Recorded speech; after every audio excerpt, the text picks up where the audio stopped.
It's time to take a ride on the Steelers Afternoon Drive with our co-hosts, Alan Saunders and Zachary Smith.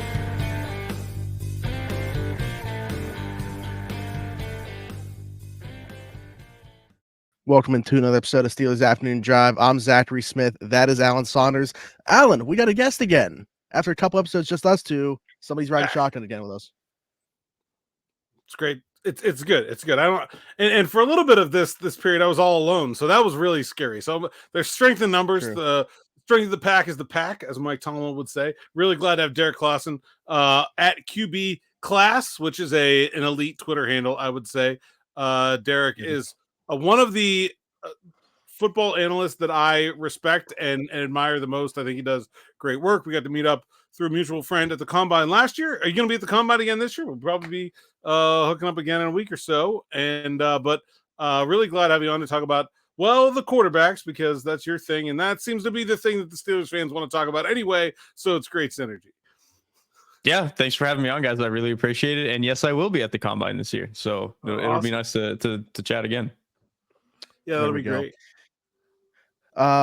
Alan, we've had a lot of conversations about quarterbacks, and for the people that are tired of that happening, go ahead and exit out of this episode because we're going to talk about quarterbacks a lot more on today's episode.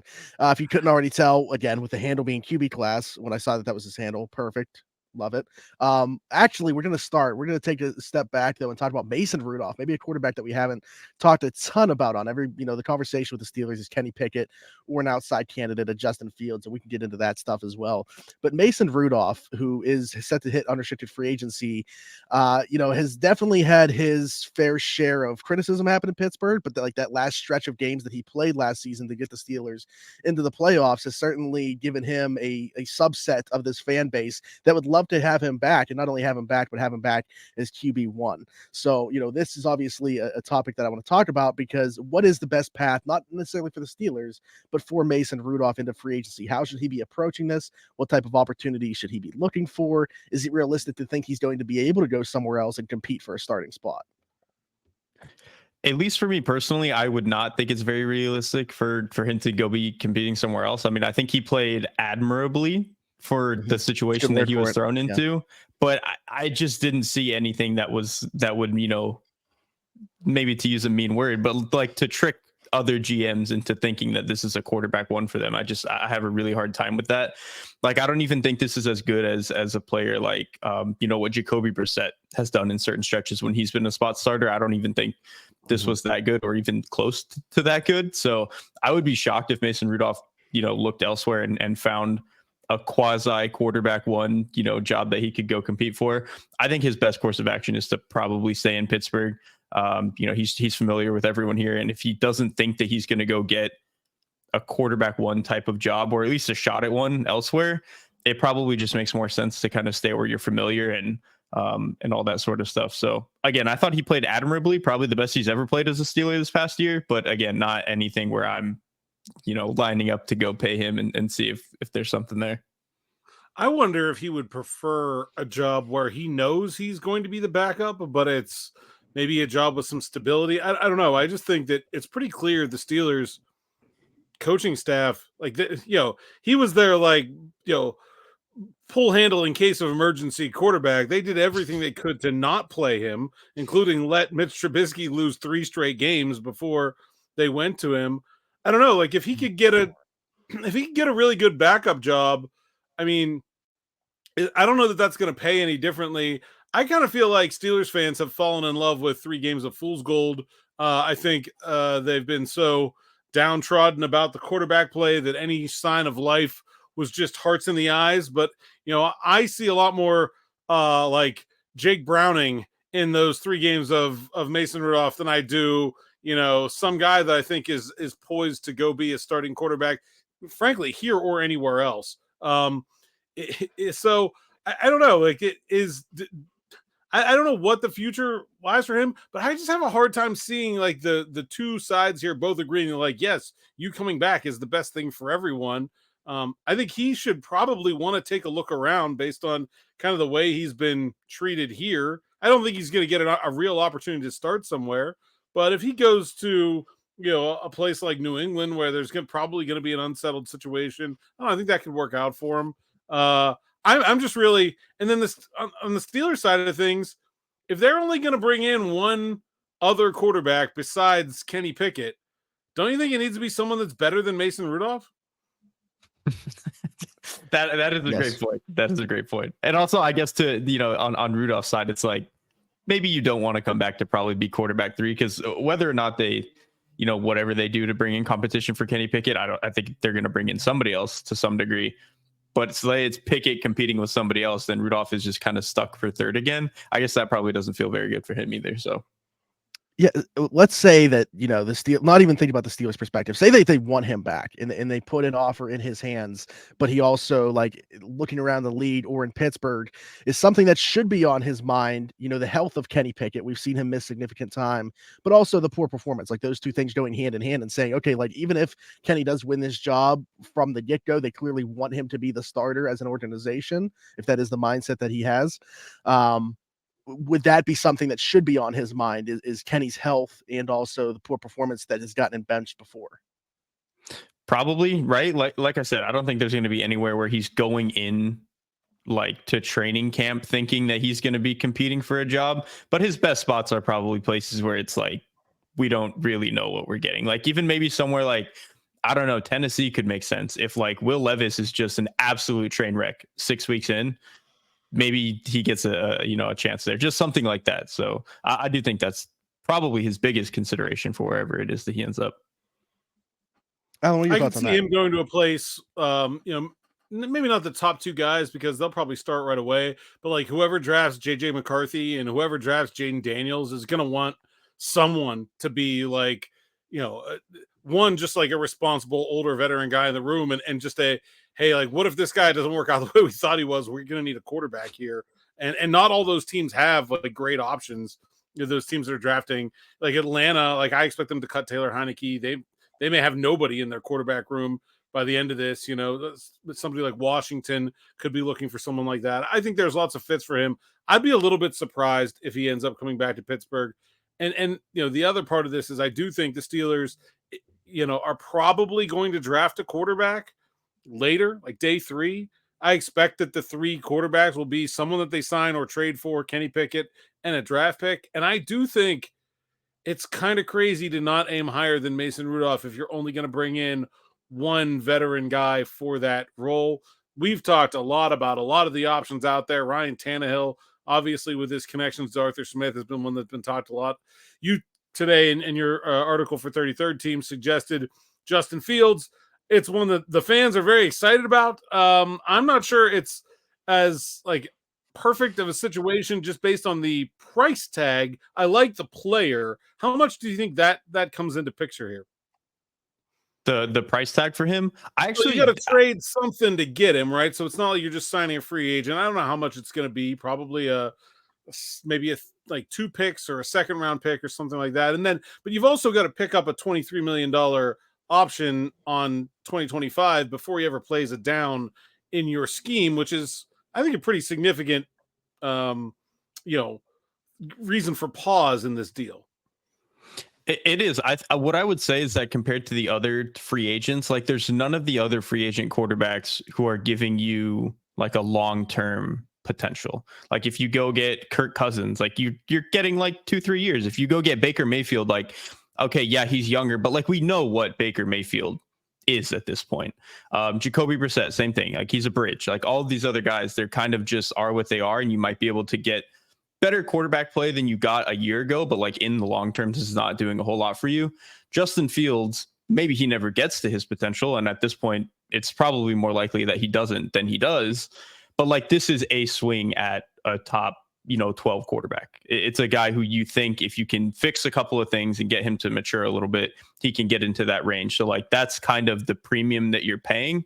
And I think if you're Pittsburgh, I'm actually kind of fine doing that because I think generally they're pretty well coached around the board everywhere else. So like if you can just kind of take this swing on a quarterback that you're not going to get in this draft, like where they're picking, I don't think they're going to get anybody that's as close to as talented as Justin Fields, either coming out of college or as he is now. So I think it's a fine premium to have to pay relative to some of their other options.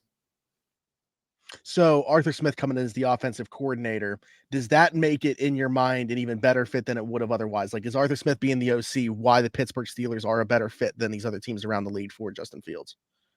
I think it helps. I mean, I wanted Fields in Atlanta when Arthur Smith was in Atlanta. So him coming to Pittsburgh, I think makes a lot of sense, because I think in a lot of ways, the problem in Chicago with Justin Fields, one, I mean, he does have a couple of limitations as a passer. That's why I think we're so screen heavy. That's why they didn't throw over the middle quite as much as some other offenses. But I think generally they did okay to get into the structure of like, okay, we want to run the ball a lot. We want to be under center as much as we can. We want to take shot plays. Okay, Arthur Smith can do a lot of that stuff. I think Chicago really struggled to marry that with some of the quarterback run game and pistol stuff that Justin Fields really, really can do.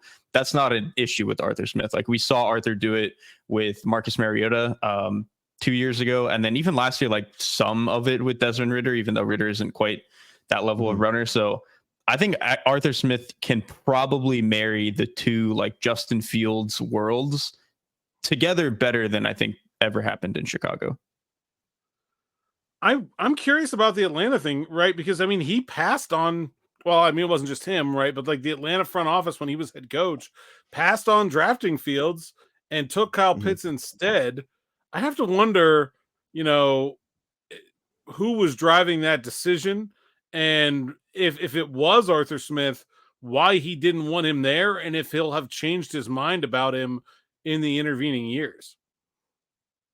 Yeah, I have no idea what the like, especially too, there was a report the other day. I don't know how, great it was or like how accurate it was, but they said, Fields was near the top of the Falcons board. And it's like, okay, well then why didn't they pick him? Like that's probably, it just doesn't make a whole lot of sense. So I don't know. That is one situation to me that seems a little bit weird. Like I don't understand why they would have passed on him at the time.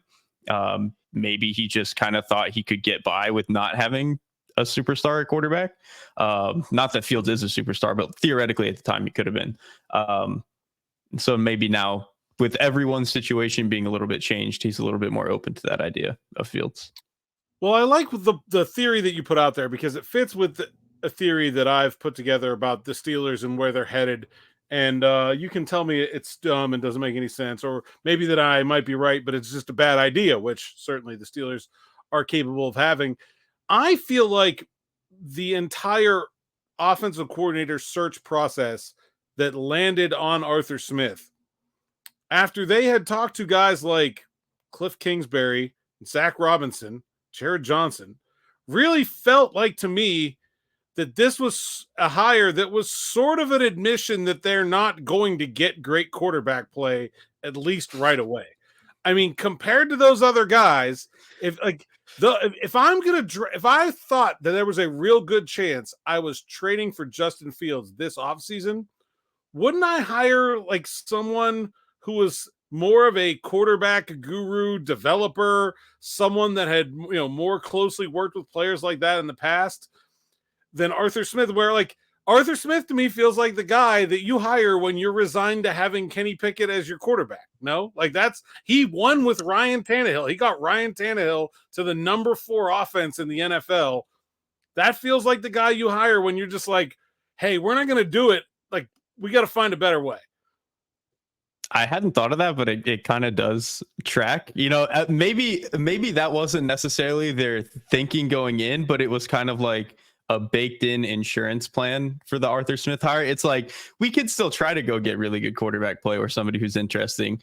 But if we don't, we've seen Arthur Smith put it together with Mariota. He got the best out of Ryan Tannehill.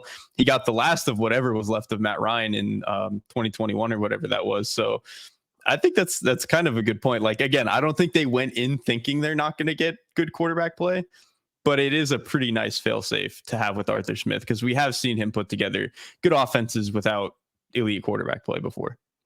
And really, when you look at the Steelers defense and how good it, it has been and should be expected to be, like even if they had average offense, they would have been having a home playoff game this year. And oh yeah, I'm not saying they're going to be considered to be a favorite to win the AFC as long as, you have the Mahomes Chiefs and Josh Allen and Joe Burrow and Lamar Jackson there, but they would have been one of the better teams in the conference if they just got average offense. Like, I don't think that's is that a plan that's going to turn them into Super Bowl favorites? No, but like given the circumstances, and really, I mean, like you said, Justin Fields is really the only guy that there's any chance of them landing that could really even possibly be an elite quarterback. I really think that's a terrible perspective to have, to say, hey, this quarterback thing might not work out. We should probably find ourselves a guy that can win even if it doesn't. 100%. I think it just makes super sense, interesting. But and it's when you brought that up, I started to think about it too. Like Derek and I have talked a lot about just like the built-in other Derek Bell. I've talked about like the built-in guardrails within this offense for the quarterback, and you like then your mind really starts to wonder what happens if they do get elite quarterback play or just even well above average quarterback play within this offense, because we really haven't seen it within Arthur Smith's offense.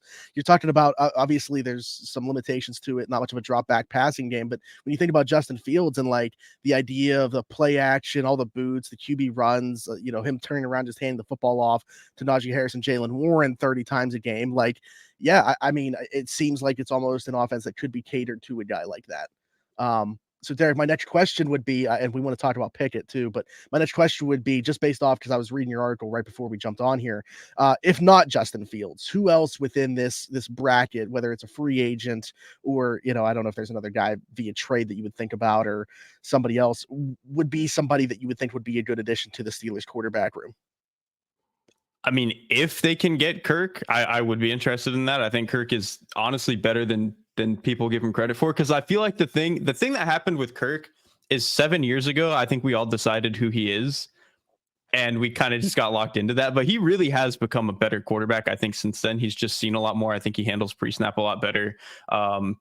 He still is what he is at the end of the day in a lot of ways. Like he's just physically maxed out or whatever. But I think he's a really smart veteran quarterback that would be a lot better than they got out of Kenny Pickett and Mason Rudolph last year. But I truthfully don't think he's leaving Minnesota. And then the other free agent option would be like Baker Mayfield. I don't think he's leaving Tampa Bay.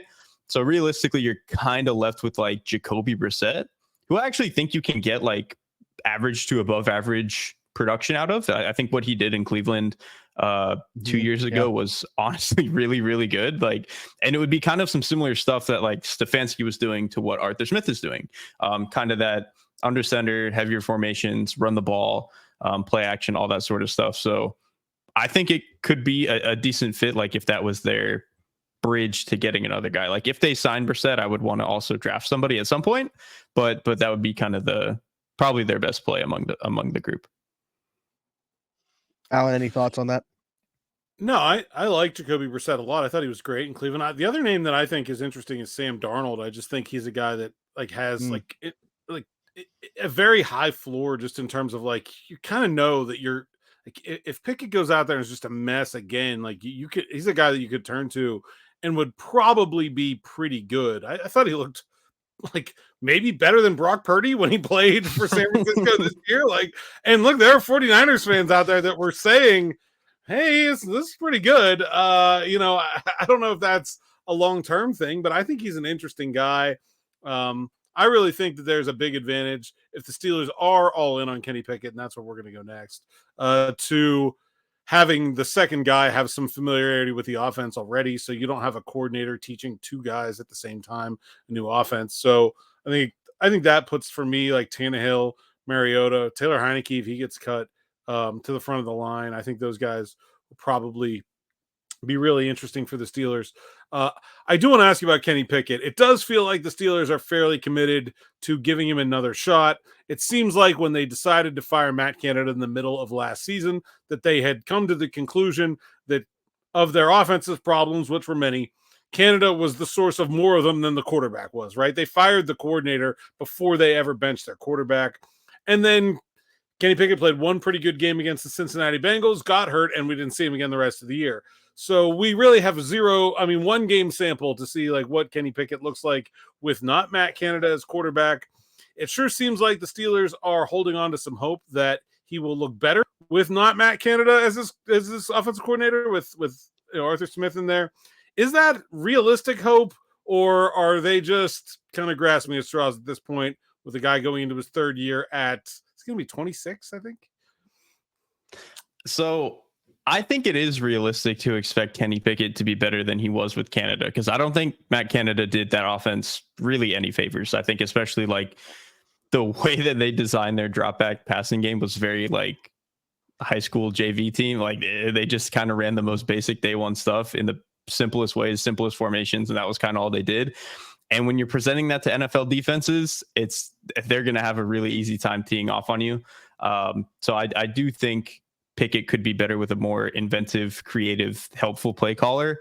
At the same time, like, what is better for Kenny Pickett? Like, where are we really going with this? Like, to me, I just don't really see a world where Kenny Pickett is ever even really like an above average quarterback, where I'm talking like, you know, the 12 to 16 range, like even that, because to me, that range is like, I don't know, your Jared Goffs, your Brock Purdy's, your like Tua Tagovailoa's, quarterbacks that are functional and can be productive, but are not elite players. I think even getting into that range is like really tough for Kenny Pickett, just because of the way he kind of refuses to throw over the middle of the field. I think some of his accuracy can be a little bit spotty outside of quick game. And then I think he's just way too quick to leave the pocket for an NFL quarterback. So I think he could be better, just not ever really what they drafted him to be, I think.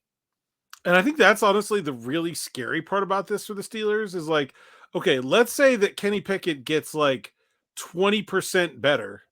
They win 12 games and they still have a quarterback that has like a 91 passer rating and is 15th or 16th best in the NFL. Like, then are you going to go give him his 5th-year option? Like, I don't know. Like, that's honestly like the scariest. Like, I mean, on one hand, look, if the team's really good and you're not getting good quarterback play, I mean, this is the Kansas City Chiefs model, right? This is the like, hey, we have Alex Smith, but like we understand we're never getting farther than this with him. Let's go trade up and get Patrick Mahomes and go do something.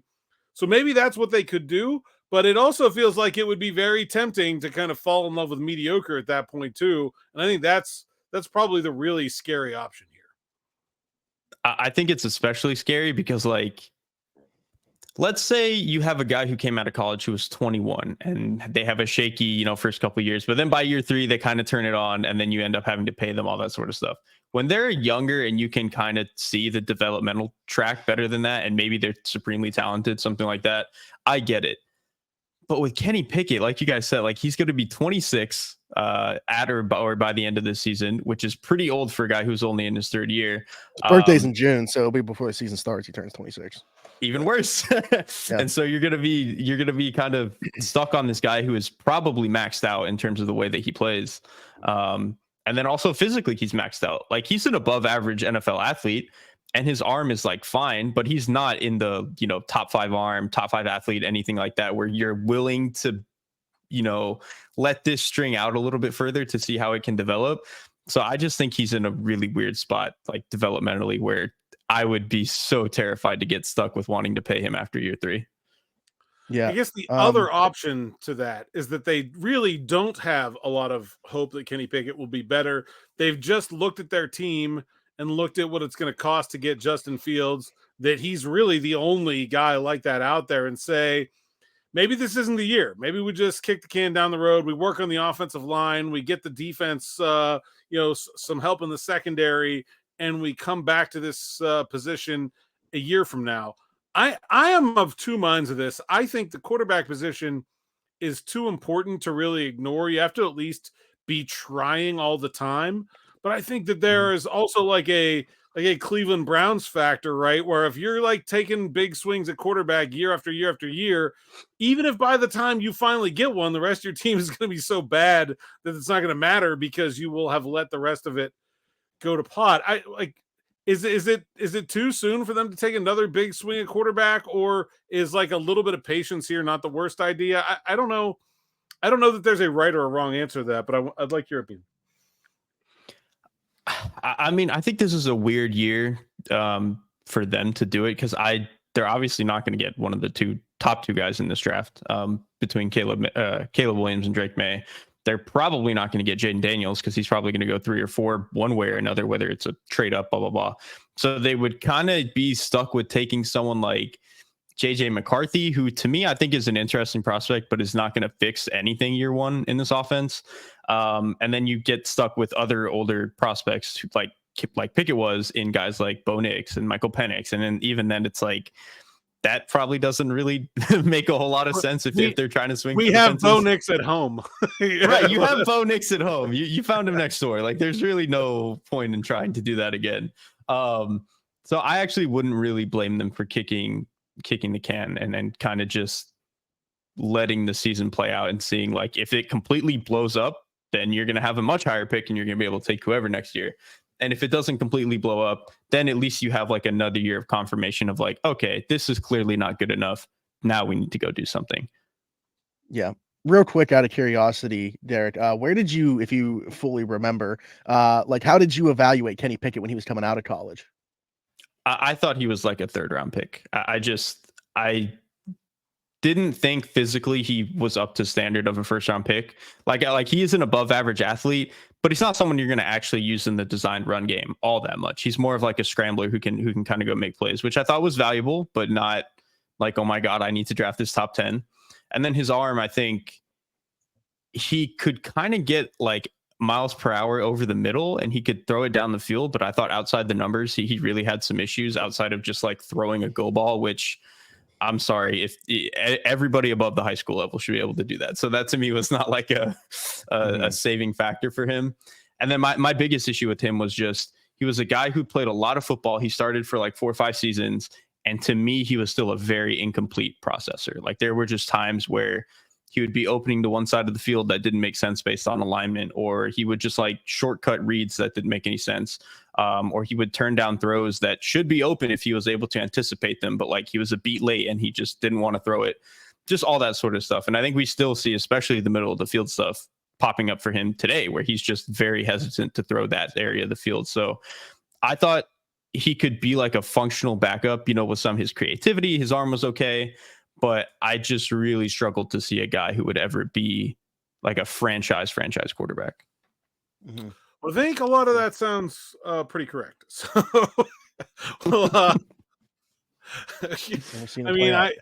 I thought that he was going to go in the 1st round just because, I don't know, those are tough evaluations when you have a guy who's probably not a 1st round talent, but is also just very clearly the best of the available quarterbacks. And like, so say the class, how long are teams really going to wait? Like I was on record as saying I like Malik Willis better, just in terms of like, I would rather take the swing on the high upside, even if it's a lower percentage chance, just because, otherwise you can get Kenny Pickett. Like you could, there's one of those guys in every draft. If you turn Malik Willis into Mike Vick, then you've done it, and you don't ever need to do it again, probably for the rest of your career. That's good enough one time. And so, I think sounds pretty accurate.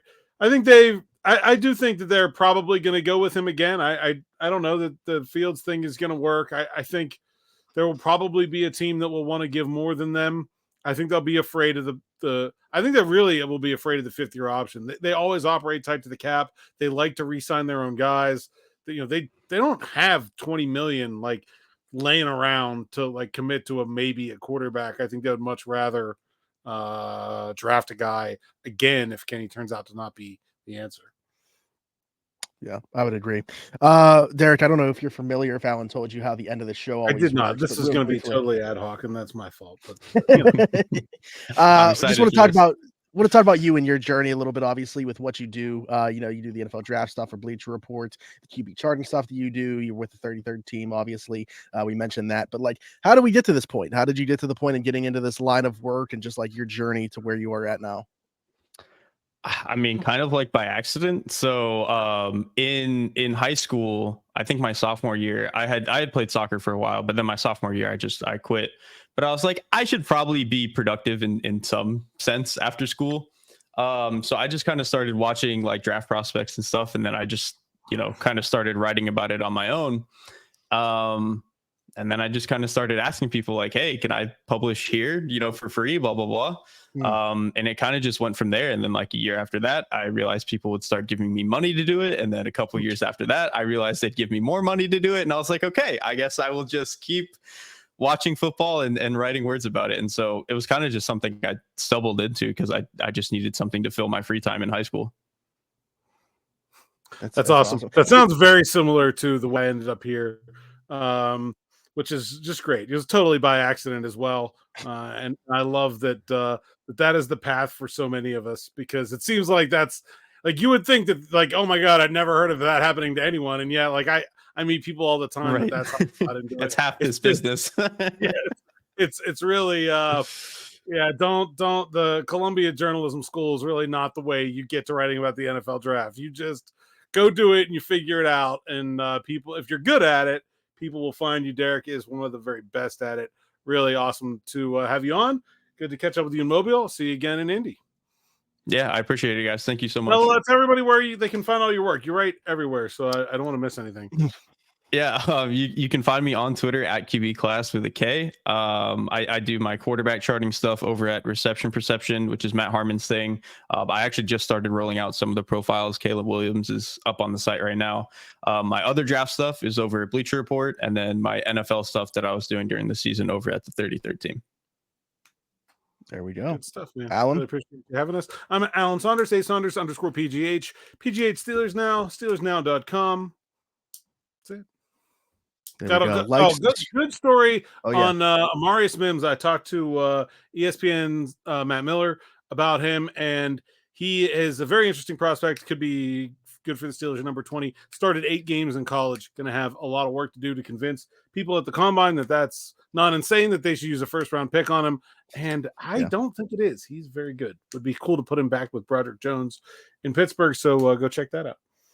We need a tease for tomorrow's guest. Oh, a tease for tomorrow's guest. I believe that tomorrow's guest will be the first guest on this show that has cashed an NFL paycheck. There you go. There we go. Like, subscribe, hit that notification bell here. Hit us in the comments with any questions, comments, concerns. Leave us a 5-star review if you're listening somewhere else, Apple, Spotify, wherever those might be. For Zachary Smith, Alan Saunders, Derek, thanks again for joining us. We'll see you next time. Thanks for jumping in. Take another ride on the Steelers Afternoon Drive.